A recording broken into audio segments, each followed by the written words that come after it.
السلام علیکم۔ ناول جانا تجھے جب جانا بائی نیلم ریاست ایپیسوڈ 17۔ ہاں بھائی، جس قدر تم پریشان کرتے ہو اتنا سا تو ہمارا حق بنتا ہے۔ تاشفین مسکراتی نظروں سے اس کو دیکھ رہا تھا جو مسلسل گھور رہی تھی۔ سوری، آئندہ سے خیال کروں گا۔ اب کیا ایک گلاس پانی مل سکتا ہے؟ جگن کے تاثرات نہیں بدلے تھے مگر وہ پانی لینے چلی گئی۔ تاشفین مسکراہٹ سمیت واپس لیٹ گیا۔ اس کو جگن کے رد عمل پہ ابھی تک ہنسی آ رہی تھی۔ پانی پی لیں۔ جگن کی آواز پہ آنکھیں کھولی۔ وہ بیڈ کے قریب کھڑی تھی۔ اٹھ کر بیٹھتے ہوئے اس نے گلاس ہاتھ میں لے کر منہ سے لگایا۔ نظریں جگن کے چہرے پر تھیں جو عباس پر پڑا کمبل ٹھیک کر رہی تھی۔ یہ عورت کتنی اپنی لگ رہی ہے، جیسے ہمیشہ سے اس گھر کا حصہ ہو۔ مجھے حیرت ہوئی ہے کہ اس کو اس وقت اپنے سامنے دیکھ کر مجھے کس قدر خوشی ہو رہی ہے۔ اس کو خاموش نظروں سے اپنی طرف دیکھتا پا کر جگن کے ماتھے پر بل آیا۔ یہ ایسے کیوں دیکھ رہا ہے؟ اس نے تاشفین کے ہاتھ سے گلاس لے لیا۔ ایک ہاتھ میں گلاس لیے وہ بیڈ کی پائنتی کی جانب گئی۔ تاشفین کے موزوں والے پیروں پر نظر پڑتے ہی اس کا فارغ ہاتھ آگے بڑھا۔ اس سے پہلے کہ تاشفین سمجھتا وہ کیا کرنے لگی ہے، وہ اس کے موزے کھینچ کر اتار چکی تھی۔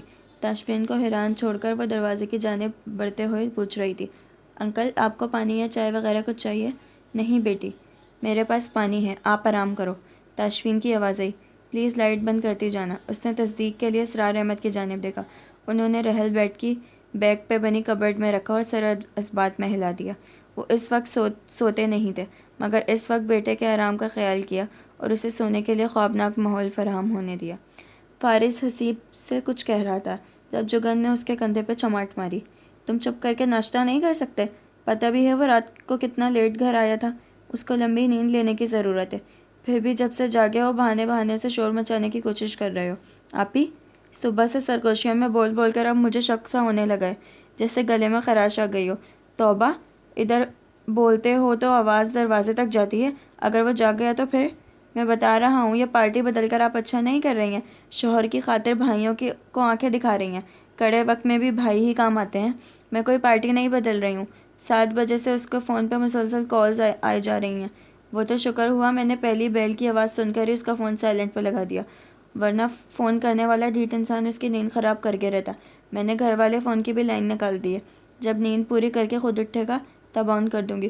اس کی اس بات پہ ناشتہ کرتے تینوں بھائیوں کے ہاتھ رک گئے۔ کہیں اسد بھائی کی کال تو نہیں تھی؟ ہاں اسی کی تھی۔ پہلے خوفزدہ نظروں سے جگن کو دیکھا، پھر ایک دوسرے کو۔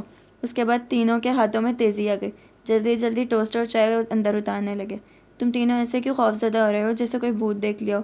عباس بولا۔ آپا، بھائی کا فون سائلنٹ موڈ سے ہٹا دیں۔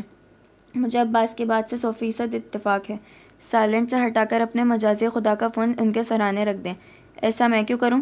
کیونکہ اگر اسد بھائی بار بار کال کر رہے ہیں تو معاملہ ارجنٹ ہوگا اور بھائی کو یہ بات پسند نہیں آنی کہ اس کا فون سائلنٹ پہ لگایا ہوا ہے۔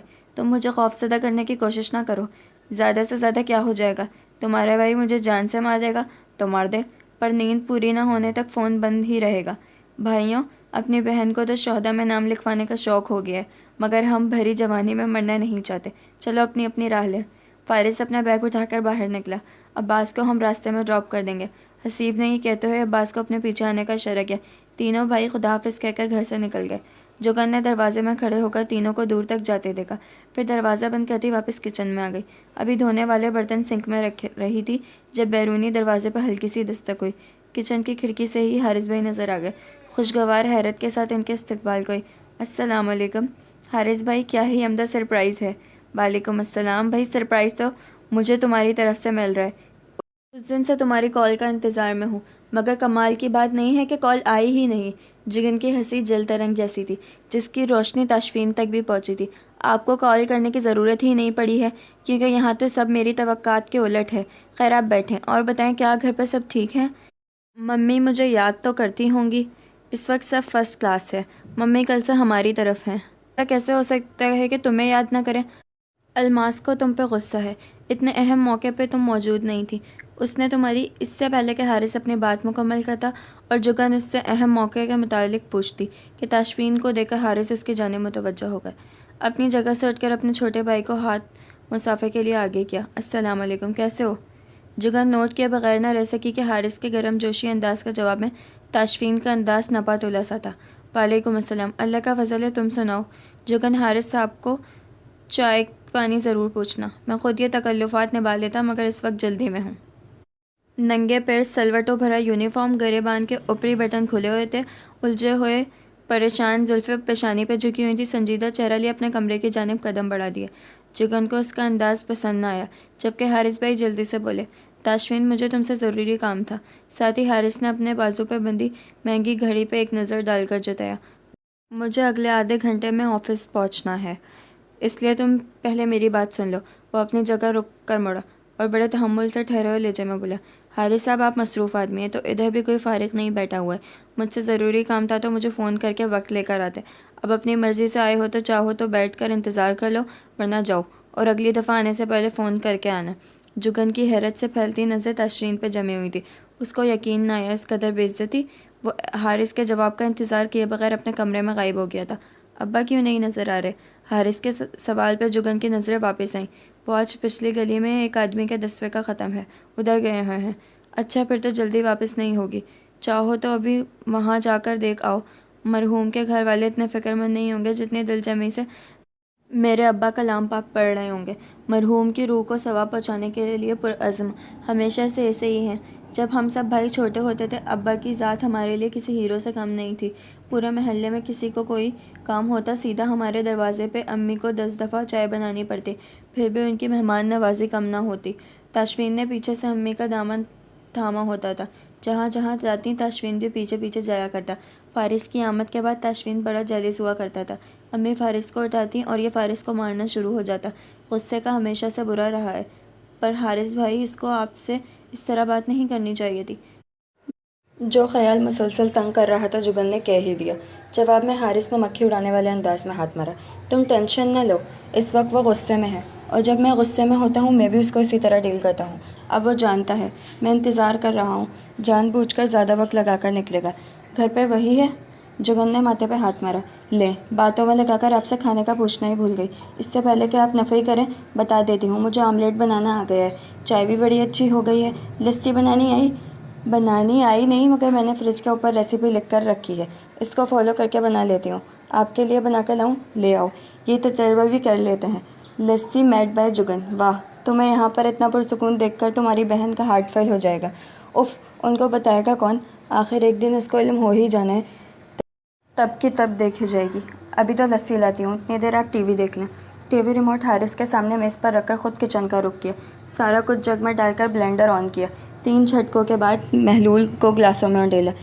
چوکی تب جب باہر ہال سے حارث کی جھنجھلائی ہوئی آواز سنائی دی، میں جانتا ہوں آج کل تمہارا ہاتھ تنگ جا رہا ہے، فارس کی فیس جانی ہے، گھر کے اخراجات ایک طرف، اس صورت میں بہتر نہیں کہ تم یہ رقم قبول کر لو۔ جواب میں تاشفین کی غصے سے بھری آواز آئی، تم میرے بھائی نہ ہوتے حارث تو اس وقت تمہاری زبان کاٹ کر تمہارے ہاتھ پہ رکھ دیتا۔ تم نے ہمیں سمجھ کیا لیا ہے؟ میری طرف دیکھو اور بتاؤ کیا مجھے خیرات لگتی ہے؟ تاشفین کبھی عقل سے کام مت لینا، جانتے بھی ہو یہ 7 لاکھ کا چیک ہے، الماس کی بھی یہی خواہش ہے کہ یہ رقم تم لوگوں کے کام آ جائے۔ جگن سب وہیں چھوڑ کر کب باہر آئی اس کو خود علم نہ ہوا، صرف اتنا یاد رہا تاشفین سیدھے ہاتھ کا مکہ بنا کر حارث کی جانب بڑھا تھا۔ وہ اس کو مار دھاڑ کرتے ہوئے دیکھ چکی تھی، دل ہی دل میں جان گئی تھی کہ اگر تاشفین نے ہاتھ اٹھا لیا تو حارث منہ سے خون تھوکتا یہاں سے جائے گا، اور حارث کی بیوی اس کو اس حالت میں دیکھ کر تاشفین کی پکی دشمن بن جائے گی۔ تیر جیسی تیزی سے وہ تاشفین اور حارث کے درمیان آئی، آج میں تمہارے سارے ڈھیلے اسکرو ٹائٹ کر کے تمہیں یہاں سے بھیجوں گا۔ کمینے، تم سمجھتے ہو میں بے خبر ہوں؟ کل رات تمہارے گھر پارٹی تھی، آدھے شہر کو تم نے اپنے گھر مدعو کیا ہوا تھا، تمہاری بیوی اپنے جسم کی نمائش کرتی غیر مردوں سے ہنس ہنس کر باتیں کرتی رہی، اور تم بے غیرت فخر سے سینہ چوڑے کیے داد لیتے رہے۔ پارٹی میں اعلان کیا گیا اتنی رقم اپنے بچوں کے سر سے وار کر چیریٹی کو دے رہے ہو، اور تم کو سارے شہر میں چیریٹی کا حقدار ایک میں ہی نظر آیا؟ مجھ پر 7 لاکھ کا روک ڈال رہے ہو؟ تم اگر 7 کروڑ بھی لاتے تب بھی تمہاری خیرات میری جوتی کی نوک پہ ہوتی۔ لعنتی انسان، ادھر سے دفع ہو جا، اس سے پہلے کہ تو میرے ہاتھوں سے مرے۔ جگن کے درمیان میں آنے کی دیر تھی، تاشفین کے قدم جہاں تھے وہیں رک گئے۔ جگن کو اعتبار نہ تھا، اس نے تاشفین کے سینے پر دونوں ہاتھ رکھ کر اس کو پیچھے دھکیلا، پھر حارث کی طرف مڑی۔ حارث بھائی، مجھے انتہائی افسوس سے کہنا پڑ رہا ہے، پلیز آپ یہاں سے چلے جائیں۔ جگن، تم اس کو سمجھاؤ، اس کی اونچی ناک اور حد سے بڑی انا اس کو کچھ فائدہ نہیں دے گی۔ مجھے یہ سمجھ نہیں آتی جب اس کو پیسوں کی ضرورت ہے تو یہ مجھ سے مدد کیوں نہیں قبول کرتا۔ جگن کے ہاتھ ابھی تک تشوین کے سینے پر دھرے تھے۔ وہ جانتا تھا، وہ سمجھ رہی ہے کہ تشوین کو اس نے ہی روک رکھا ہے، ورنہ حارث کی پٹائی ہو رہی ہوتی۔ حارث کی بات پہ جگن نے گردن سیدھی کر کے نظر اوپر اٹھا کر تشوین کی جانب دیکھا، جس کا چہرہ سرخ ہو رہا تھا۔ ایک پل کو دونوں کی نظر ملی۔ جگن نے اس کی آنکھوں میں سب دیکھ لیا، جو تکلیف حارث کے رویے نے دی تھی، جو مان توڑا تھا، اور اس وقت وہ برداشت کی کس حد پہ کھڑا تھا۔ اس دفعہ جگن نے اپنے ہاتھ ہٹا لیے، مڑی، اور جب بولی تو حارث کو محسوس ہو گیا یہ وہ جگن نہیں جس کو سالوں سے جانتا آ رہا تھا، بلکہ وہ جگن تشوین تھی، اور ویسے ہی بات کر رہی تھی جیسے تشوین کی بیوی کرتی۔ آج کے لیے اتنا ہی، نیکسٹ ویڈیو میں ملتے ہیں۔ اللہ حافظ۔